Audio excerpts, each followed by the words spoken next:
पहिले तर सगळ्यांना मकर संक्रांतीच्या खूप खूप शुभेच्छा. तसं ना व्हिडिओ यायला थोडा लेटच झालाय, पण असो. इथे ना सकाळी चहा वगैरे घेतला आणि देवपूजा करून घेतली. मी उठायच्या आधीच ना मम्मीने अर्धा निम्मा स्वयंपाक करून ठेवला होता. मग ना इथे मी गुळ चिरायला घेतला, कारण ना पुरण शिजवण्यासाठी इथं गुळ मी पटकन चिरून घेतला आणि एकीकडे ना आमटी सुद्धा करायला घेतली होती. तशी ना ही येळवणीची आमटी ना मला खूपच जास्त आवडते, कारण भात आणि आमटी खायला खूप छान लागते.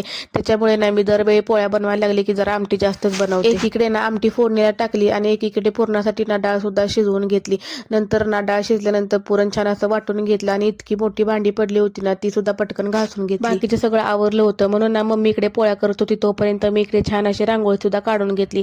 आणि आज टायमिंग 3च्या पुढे व्यवसायचं होतं, त्याच्यामुळे ना हे पूजन सुद्धा मी 3 वाजताच मांडायला घेतलं. मस्त अशी पूजा मांडून घेतली. तर ही पूजा कशी वाटली ते मला कमेंटमध्ये नक्की सांगा. बाकी ते सगळं आवरल्यानंतर ना मी आणि नित्य छान अशा रेडी झालो होतो. नंतर ना इथे आम्ही सगळ्यांनी एकाच ठिकाणी येऊन ना व्यवसायाचं काम चालू केलं होतं. मग आम्ही इथे सगळ्यांनी हळदकुंकू वगैरे वाटलं आणि तशा सगळ्या छान अशा शृंगार करून रेडी झाल्या होत्या.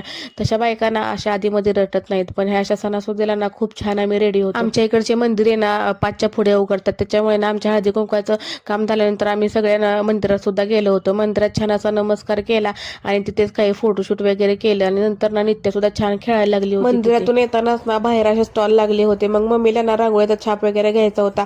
मग येताना ना फक्त बघितला, घेतला तर काही नाही. चला मग मी व्लॉग इथेच एंड करते.